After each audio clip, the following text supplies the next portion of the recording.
Stop me if this sounds familiar. You know someone who's always joking around, the life of every party, making everyone laugh, ... and one day they're just ... gone. Or maybe it's you. You clean your house obsessively. People call you organized, but inside, you know it's something else. Something darker. Here's the truth nobody wants to talk about. Mental illness doesn't always look like crying in the corner or having a breakdown. Sometimes, it wears a mask so convincing that even you don't recognize it. What if I told you that 7 everyday behaviors, things people even compliment you for, could actually be silent red flags of serious mental health struggles? And the scariest part, you might be ignoring them in yourself or someone you love right now. Asterisk, in the next 12 minutes, I'm going to reveal behaviors that psychologists recognize as hidden distress signals. Some of these will hit close to home. Some will make you think differently about people around you. And by the end, you might just save a life, maybe even your own. But before we dive deep into this, if you care about mental health awareness and want to see more content that could genuinely help you or someone you love, hit that subscribe button right now. Because what we're about to discuss isn't just information, it's potentially life-saving knowledge that everyone needs to hear. Asterisk, welcome back. I'm your Anen, and this channel is dedicated to breaking the stigma around mental health by talking about the things most people are too uncomfortable to discuss. Here's something that shocked me when I first learned it. According to the World Health Organization, 1 in 4 people will experience a mental health condition at some point in their lives. That's not a small number. That's someone in your family, your friend group, your workplace, or maybe the person looking back at you in the mirror. But here's the problem. We've been trained to spot only the obvious signs. Depression? We think of someone who can't get out of bed. Anxiety? We picture panic attacks and hyperventilating. But mental illness is a master of disguise.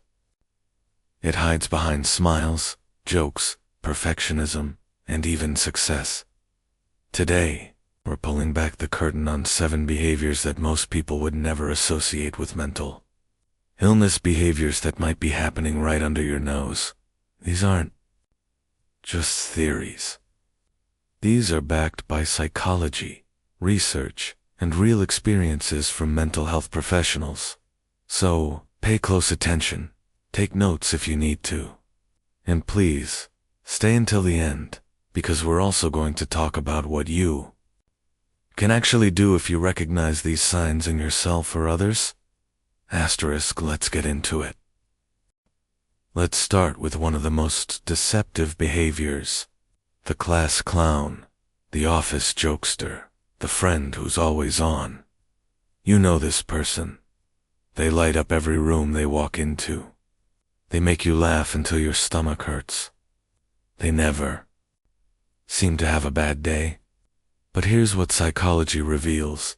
Constant humor, especially self-deprecating humor, can be a defense mechanism for deep emotional pain. This is called humor as a mask.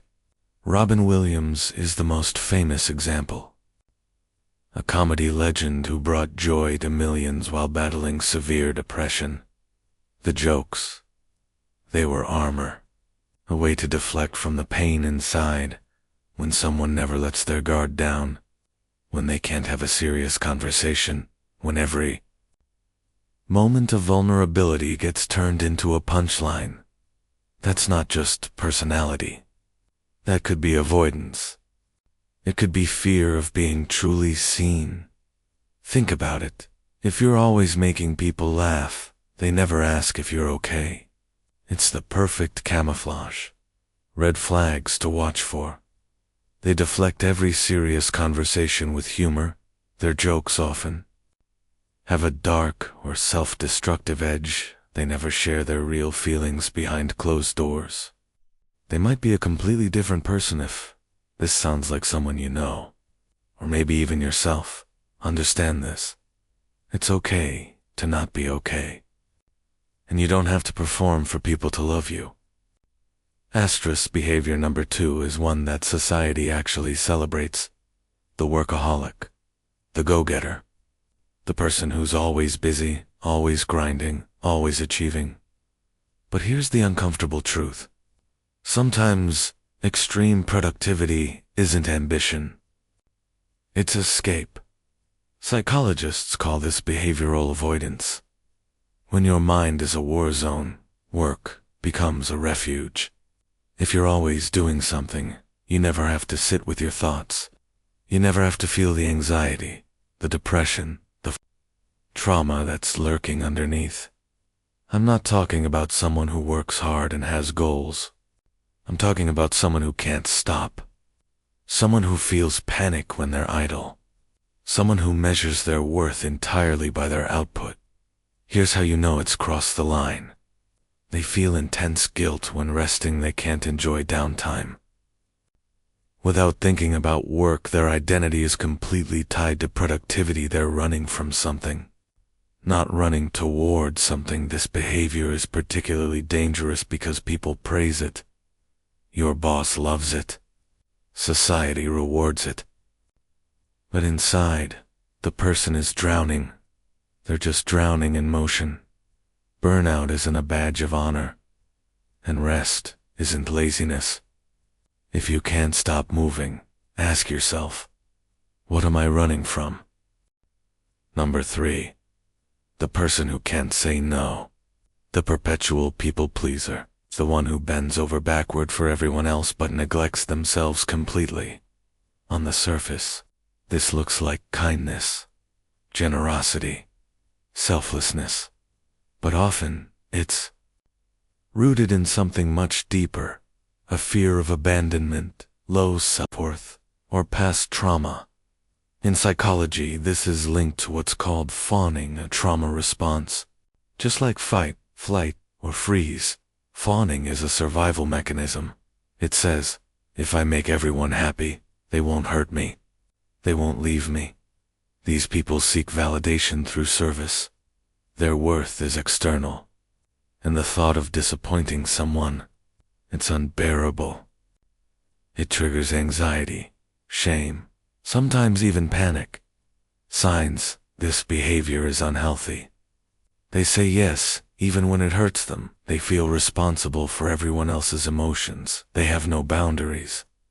They're terrified of conflict or rejection. They apologize constantly, even for things that aren't their fault.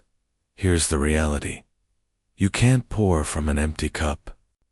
And if you're always giving, always accommodating, always shrinking yourself to fit into everyone else's life who's taking care of you, real relationships don't require you to disappear. If someone only values you for what you do for them, that's not love. That's exploitation. Asterisk behavior 4 is tricky because it hides behind a socially acceptable label. Introversion. Let me be clear, there's nothing wrong with being an introvert. Needing alone time to recharge is completely normal. But there's a difference between choosing solitude and isolating yourself out of fear, shame, or hopelessness. When someone gradually stops reaching out, stops making plans, stops responding to messages, that's not introversion, that's withdrawal. And it's one of the most common warning signs of depression and anxiety disorders. Here's what to look for. They used to be social, but have slowly pulled away. They cancel plans repeatedly or stop making them altogether. They express feelings of being a burden to others. They avoid social situations that they used to enjoy. They seem relieved when plans get canceled. Social isolation feeds mental illness. It creates a vicious cycle. You feel bad, so you isolate. Isolation makes you feel worse. You isolate more. And so on. If you're experiencing this, please hear me. You are not a burden. The people who love you want to be there for you. Reaching out isn't weakness, it's courage. And if you know someone who's pulling away, don't wait for them to come to you. Check in. Show up. 'Cause sometimes a simple text that says "I'm thinking about you" can be the lifeline someone desperately needs. Number 5.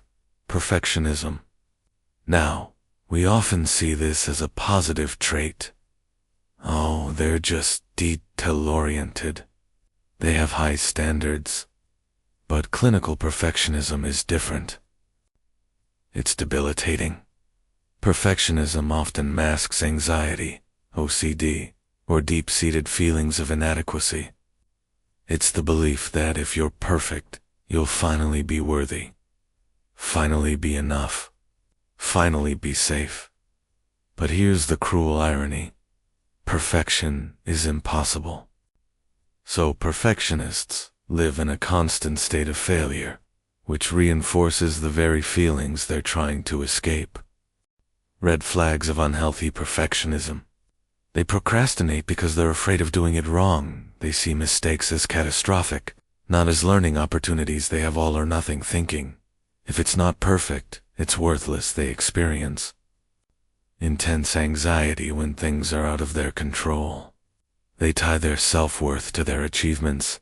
This behavior often starts in childhood. Maybe they had hypercritical parents, or love was conditional on performance.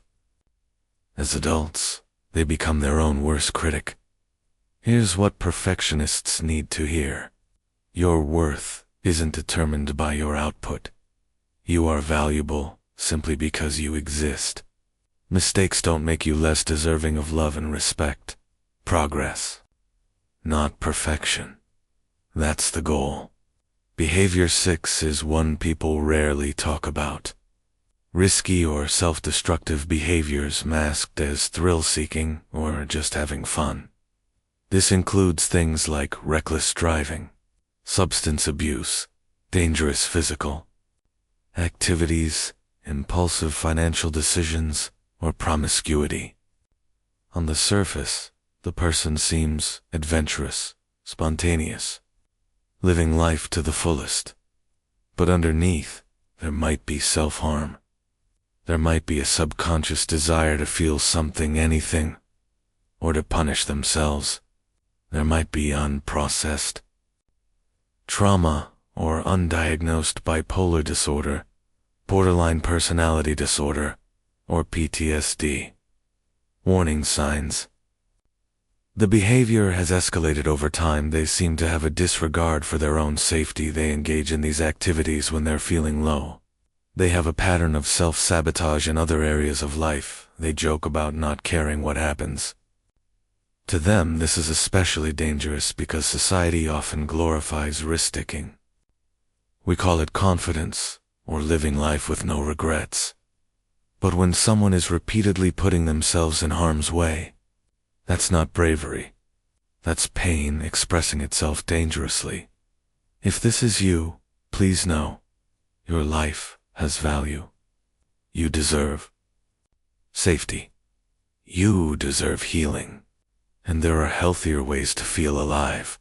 And finally, behavior 7. Emotional dysregulation, either oversharing with everyone or feeling nothing at all. Some people trauma dump on strangers, share deeply personal information too quickly, or have emotional reactions that seem disproportionate to situations. Others feel completely numb, disconnected, like they're watching their life from outside their body. Both are signs of struggle.